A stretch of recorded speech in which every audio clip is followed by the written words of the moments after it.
Now comes the third one, a POPULAR-TAVI trial.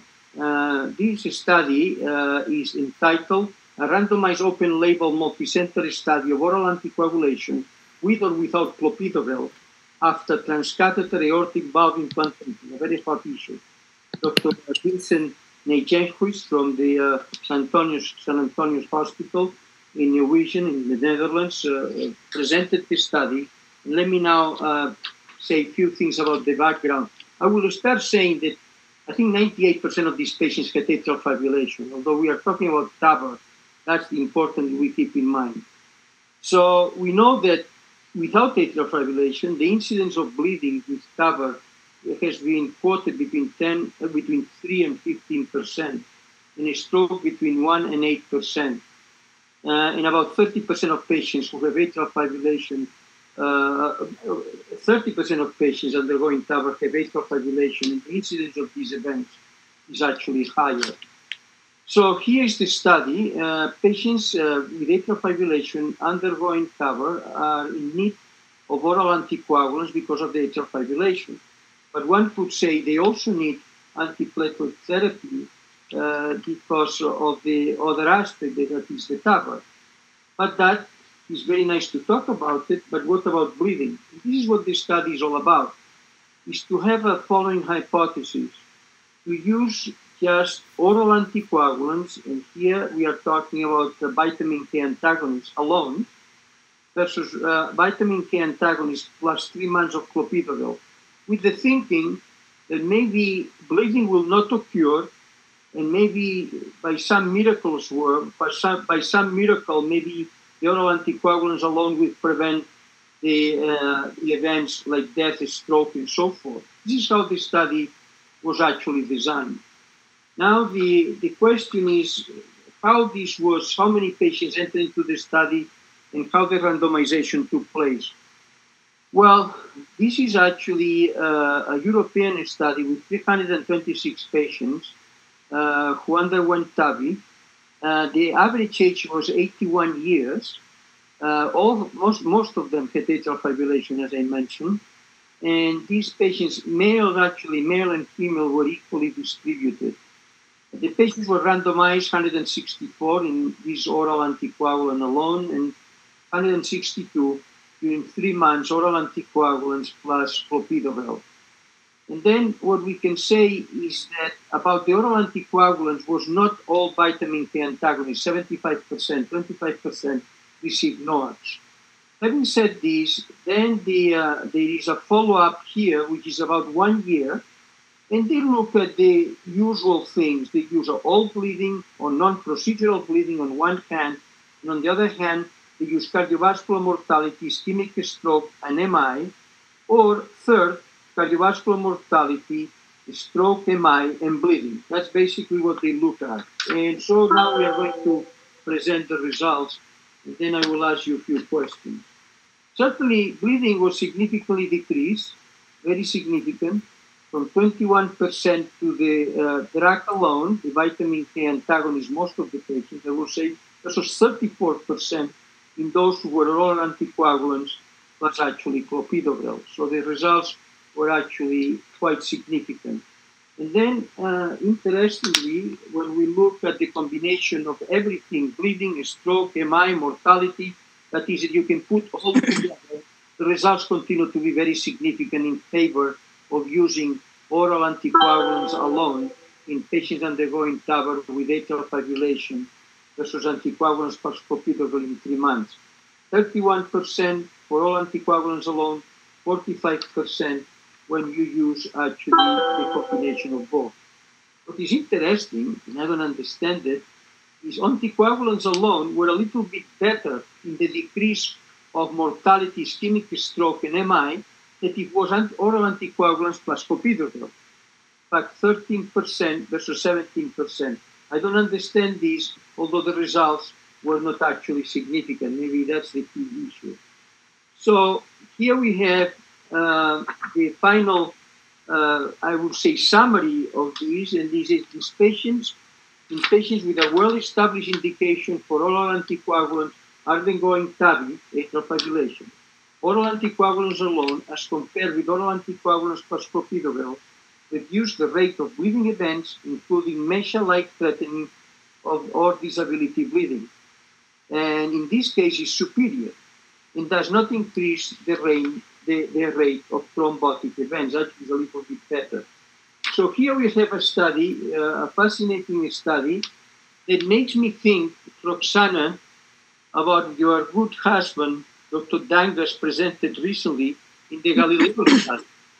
Because the Galileo study, if you recall, were patients undergoing TAVR, in which actually, in this case, rivaroxaban plus aspirin was used, and there was didn't work well. So I'd like you to give your opinion about this new possibility that using an anticoagulant alone, maybe that's what we should do after TAVR. I'm asking this question. 100% correct. Galileo was a huge study, 1,500 patients, but none of those patients had a requirement for an oral anticoagulant. Here, you have patients with atrial fibrillation undergoing TAVI, so they're elderly. Bleeding is incredibly important. And remember, in this trial, they excluded patients who had a DES 3 months before or a BMS a month before. So they actually excluded patients who had PCI. And that's also a little bit difficult because in those patients, you're worried a little bit for the need of clopidogrel for prevention of stent thrombosis. So in AFib patients undergoing TAVI, these investigators showed in a small numbers of patients, 300 patients, that you could just go with an oral anticoagulant alone. Don't stack the therapy with clopidogrel because you will cause more bleeding, and you certainly will not have an important thromboembolic event if you don't have clopidogrel on board. And I think that's hugely important. Also, it's important to note that in this trial, the oral anticoagulant for 75% of the patients was Coumadin, and only 25% received a novel oral anticoagulant. So there's still a lot to be learned in this arena, but POPULAR-TAVI really helps us for AFib patients who have no other indications other than atrial fibrillation and TAVI, that an oral anticoagulant alone is probably the way to go. Anyway, David, it's interesting because, when you do aortic valve replacement with a bioprosthetic valve, you use anticoagulants for 2 or 3 months. And we have been saying TAVR is completely different story. It's completely different. We have to use something else. And this study goes back that maybe we have to rethink again.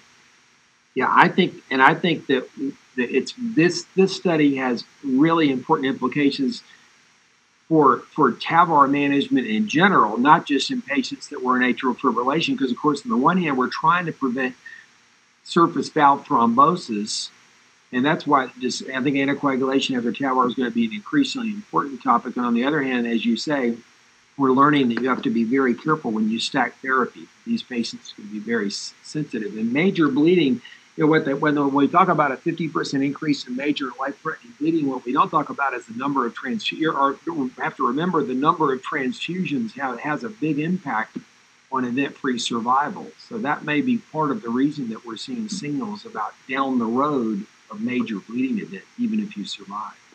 Thank you. I'm going to give a rest to Vivek and Anu, and then let's move on into paper number 4.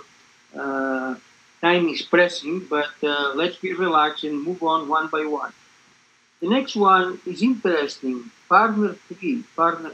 Well, let's see what happened here. The title is 2-year clinical and echocardiographic outcomes from the Partner 3 low-risk randomized trial that Martin Leon and Michael MACC. And I'd like to introduce the subject appropriately because we already have some data on a shorter follow-up, I believe, and this is going to be a longer follow-up. Let's begin with the background. About the partner trials, they have shown that TAVR was superior to standard therapy in extreme risk patients. We all know this. Non-inferior to surgery in high and intermediate risk patients with aortic stenosis. And results from the Partner 3, 1-year results, in this low-risk population demonstrated superiority for TAVR versus surgery for the primary endpoint of death, stroke, or rehospitalization. So what was the purpose? To follow these 2 more years. That's basically the purpose of the study. It's the same study, and I'm going to describe it in a moment just for those who perhaps are less familiarized. This is a study with severe aortic stenosis. It is a low risk with an STS of less than 4%, and the score of the thoracic surgical group. The randomization was 1,000 patients with the SAPIEN 3 valve versus surgery. And the patients were randomized and followed for 30 days, 6 months, and annually they expect through 10 years. This is actually the presentation at 2 years of follow-up. The primary endpoint set it up at the beginning of the study was the composite of all-cause mortality, stroke, or cardiovascular rehospitalization. I'm not going to discuss this at this moment, what means severe calcified aortic stenosis or the low surgical risk. And I'm not going to discuss even the exclusion criteria. I think what I'd like to go into the data and see what we learned in these 2 years of follow-up. Well, what we learned is that things stay almost the same. And I guess I can say the primary endpoint, very important. The difference was 7.1% in favor of TAVR at 1 year of follow-up versus surgery. Now, instead of 7.1%, it's 5.9%. And actually, I could go on into all the different aspects. I could go into mortality. A little bit less, was 1.5% difference. Originally, it was not statistically significant as such. Now it's 0.8 difference. That's basically what it is. And then we can go into stroke. The stroke was 2.1% difference, again, in favor of TAVR. Now is 1.2%. So a little bit, TAVR is a little bit doing not as well, but not really very significant difference. And here we have rehospitalization is exactly the same. I'm just going over all the results just to point out what is significant. Valve thrombosis was a little bit increased in TAVR versus surgery. The data is very, very small number of patients. Echocardiographically speaking, the same. In other words, the mean gradient and the aortic valve gradient hemodynamically is the same. It's the same also paravalvular regurgitation. So let me look at what we learned. Here we have the conclusions of the study. And this is, I read them and I quote as they are presented. In a defined population of severe symptomatic aortic stenosis, patients who were at low risk, low surgical risk, TAVR using the SAPIEN 3 valve compared to surgery at 2 years demonstrated reduced primary endpoint events, 37% reduction in death, stroke, or cardiovascular hospitalization. But more deaths and stroke events in TAVR patients from 1 to 2 years, although the difference were not significant. Rehospitalization was actually the same, perhaps a little bit better with TAVR, and increased valve thrombosis was a little bit worse with TAVR, and hemodynamics actually were the same. I'd like to make a point that I think is actually important here. And that is what about the limitations of the study, which is pointed out that there is follow-up data available in the surgical group due to greater patient withdrawal. This is a problem when you go into a 10-year follow-up. This is a 2-year, but I think it's worth mentioning that these are not easy studies to carry on. And I'd like David to give you your overall opinion of the study. I think, Valentin, when you see the slope of the curves in the TAVR group at year 2, these two groups in terms of outcome are coming much closer together, and we have an anatomic explanation partially for that, which is valve thrombosis. And I think it's going to be very important to follow this at 3 years and 5 years to see where we land. Thank you. I think it's concerning. The pattern certainly requires some more careful follow-up. Okay, Anu, do you have any comments? Yeah, I think in particular, and I'm sure Dr. Adams is might mention this in you as well, is that we did indeed have less follow-up data for the surgical group, but nearly 10% of these patients were not available for the follow-up endpoints. And so I think that also serves as a meaningful limitation in this group. And I think longer follow-up is really necessary to combat the upfront risk we see with the surgical approach. Roxana? No, I mean, I think Dr. Adams put it very, very nicely in showing that over time we're starting to see less of a separation and really a non-inferiority between TAVR and SAVR. But the primary endpoint still remains in favor of TAVR when you put all three endpoints of death, rehospitalizations, and stroke. And I think it's an important endpoint to make sure that we remain there. But the valve thrombosis is a little bit of a question. 13 events in TAVR versus 3 in up to 2 years in the surgical valve. And I think that's really important for us to pay a lot more attention and refine our anticoagulation and antithrombotic regimens after TAVR. And Roxana, I don't know what rehospitalization means after the surgical AVR, what it's for, but I think it's a mistake to equate those three. I know I don't mind coming back in the hospital, but I prefer not to die or have a stroke. So I think that these curves are getting a lot closer, and I think we're just going to have to follow and see what happens, because remember, these are low risk. These aren't high risk patients. These are low risk patients. These are low risk patients. The real benefit we'll see is whether the surgical valves continue to look like what they did here, which was to outperform them in the long term. And that may be due to crimping or other issues at the tissue level, not the procedural level. Vivek, can you hear me? Mm-hmm.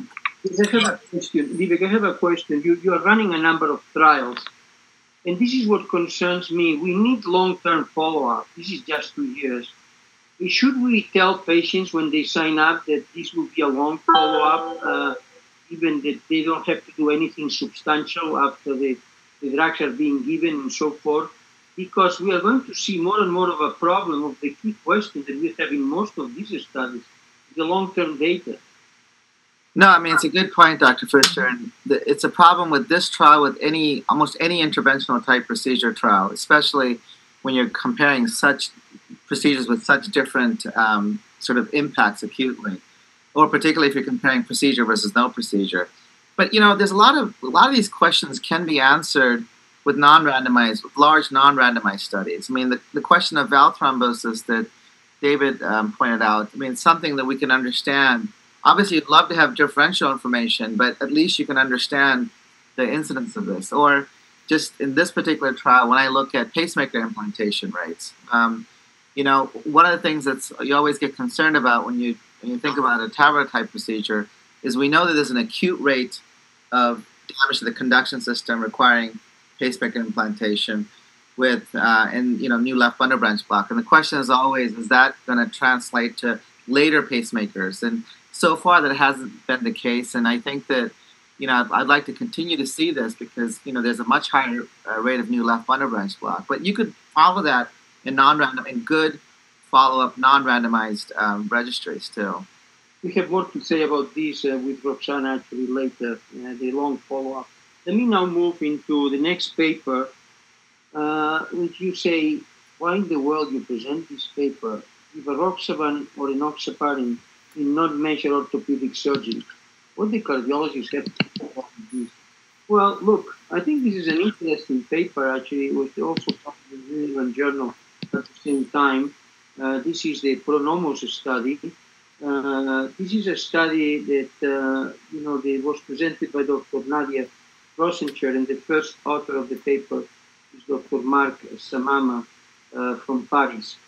Now, this is the story. We all talk about hip replacement, we all talk about knee replacement, but there are many orthopedic procedures that are actually Achilles tendon, knee surgery, not necessarily replacement. And there is a very controversial guidelines from Europe and the United States whether these patients with this kind of more minor surgery should actually be treated with antithrombotic therapy. there's no question about hip replacement and knee replacement. So why? Because these patients are in some immobility for a few days, and therefore it is nice to see something has to be done. And this is why this study was actually developed. This is an international randomized double-blind non-inferiority trial, randomly assigned adult patients undergoing lower limb non-major orthopedic surgery who were considered not to be at risk for venous thromboembolism. This is in terms of clinical judgment. And they received either rivaroxaban or enoxaparin. Rivaroxaban, both drugs actually for 2 weeks, 10 milligrams a day for rivaroxaban and 40 milligrams subcutaneously of enoxaparin. And the patients were followed for a primary efficacy outcome of measured venous thromboembolism. I'm not going to spend time to define these because also includes pulmonary embolism, proximal venous thrombosis, etc. There was a safety outcome, of course, to be looked at of measured bleeding and not measured bleeding. And the number of patients that were actually randomized were about 3,500. Results. The primary endpoint of measured venous thromboembolism, 0.2% in the rivaroxaban group versus 1% in the enoxaparin group. Actually, in terms of the incidence of bleeding, there was no much difference. It's about 0.6%. So here we have a study telling us that rivaroxaban, and I quote the conclusions as they are in the paper, rivaroxaban was more effective than enoxaparin in the prevention of venous thromboembolic events during a period of immobilization after non-measured orthopedic surgery of the lower limbs. And I have two questions for you, Roxana. Because, you're moving from 1% to 0.2%, and this is in terms of effectiveness in preventing venous thromboembolism. But in terms of measured bleeding, you move about 0.6% to 1%. And again, I am asking the question, is this why there is controversy in guidelines, whether we should use these agents or not? And the second question is, again, Novax is coming everywhere. Now we have rivaroxaban again. You can briefly answer both questions. Yes, I think, when I look at this rivaroxaban 10 milligram QD dose, which was the exact dose we used in Galileo. And here it was superior to a subcutaneous low molecular weight heparin in reducing really important DVTs in patients. But it was 4 events in the rivaroxaban arm versus 18 events in the enoxaparin arm. And they had to study a large numbers of patients. But here you have an oral drug that you could give to these patients. Most of these were knee surgeries, and there was a major reduction. So I think it's a significant, important outcome. And then the bleeding events were not really that different. I mean, there was actually 14 bleeding events in rivaroxaban, severe, bleeding events versus the same, 19 versus 18. So no real difference. So here, the net benefit is clearly in favor of rivaroxaban. So these new drugs, I know these new drugs are for the cardiologists, now for the orthopedic people. They are now getting into the brain people. I mean, everybody's beginning to use them. Give us a statement, just a short statement. Yeah, I think, this is a population that we don't, as a heart failure cardiologist, interact with very often. It was predominantly, the mean age here was 40 years old. These are patients who were not considered to be at risk for... I'm sorry? Unless you break your leg, you said. Correct, right. I have to ask, I wonder what the incidence of venous thromboembolism would be in patients who did not receive any anticoagulant, for that matter. I do agree with Dr. Mehran in that this is an oral anticoagulant, and it does seem to show a benefit, but a relatively small one in a population where the incidence of thromboembolism is exceptionally low. Okay, thank you very much. We are moving now into an interesting paper. Actually, this is the kind of paper that Vivek really loves it. when he hears about some kind of catheter ventilation or whatever, what is the kidney or whatever it is, he gets very excited. But let me go into the so-called SPYRAL HTN-OFF pivotal trial. This is entitled basically catheter-based renal denervation in the absence of antihypertensive medication. Primary results from this trial, Dr. Michael Wong from Hamburg SAR in Germany presented the paper, and I think it's interesting for discussion actually. Let's go now into the real issues here.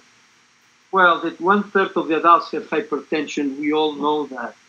The SPYRAL study actually started with a pilot trial that shows some principles of concept, and maybe this could be meaningful. And this moved into the trial that we are presenting today, the pivotal trial, the prospective trial, randomized trial evaluating renal denervation independent of drug effects and adherence.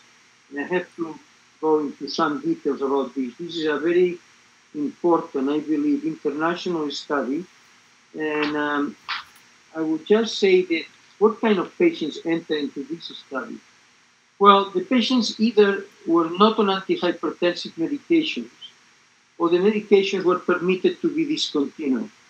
Interestingly, the blood pressure in the office systolic was equal or more than 150 or less than 180. And the diastolic in the office was equal or more than 90 millimeters of mercury, 150 over 90. And in the outpatient or ambulatory, 24 hours was 10 millimeters lower, actually, than the one I just mentioned. And there were a number of excluded patients here, like those with ineligible renal artery anatomy, a GFR of less than 45, etc., etc. Let's now go into what the study actually consisted of. The number of patients that we are talking about is actually 300, about over 300 patients.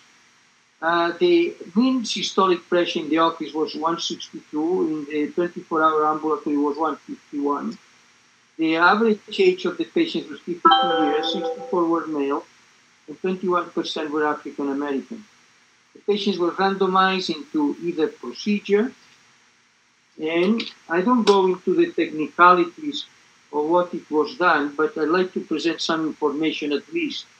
Number of medial arteries treated were an average of 2.2. The number of branches treated, 5.8. And the total number of ablations average 48. And the time of the catheter time, 60 minutes, and contrast volume 208, successful procedure, 100%. Certainly it's a very aggressive approach to the denervation. That's what I can really summarize. Now we go into the results. Just to mention that results with outcomes other than the ones that we are going to discuss were almost zero, only hospitalization for a hypertensive crisis. What we are interested is in what happened with the blood pressure. That's what the interest is. And I can tell you the results. 24 hours systolic blood pressure, the difference in favor of the approach of the renal denervation, 4 millimeters less. Diastolic blood pressure, 24 hours, ambulatory, 3 millimeters less. Office systolic blood pressure, 6 millimeters less. Office diastolic blood pressure, 4 millimeters less. Okay? That's the story in terms of the results with blood pressure. Now, here is a question that I think is important to mention, and that is a number of patients escaped from the study and the sham group, so this is not easy to handle. And what is interesting, a number of patients actually were taking antihypertensive drugs without telling the doctor. They were identified by blood testing. So this is not an easy study to carry out. But let me give you the results and see then what you have for the discussion. These were patients, uncontrolled hypertensive patients in the absence of medication. In both 24 hours and office blood pressure was measured, and this compared to a sham control. Clinically meaningful blood pressure reduction at 3 months. This is important. The consistent blood pressure reduction was in all the cases that I presented, systolic and diastolic, ambulatory, not ambulatory, and particularly important during the nighttime when the cardiovascular risk is highest. And in terms of device procedures, safety events throughout the 3 months, really no problem. And therefore, the study is continuing.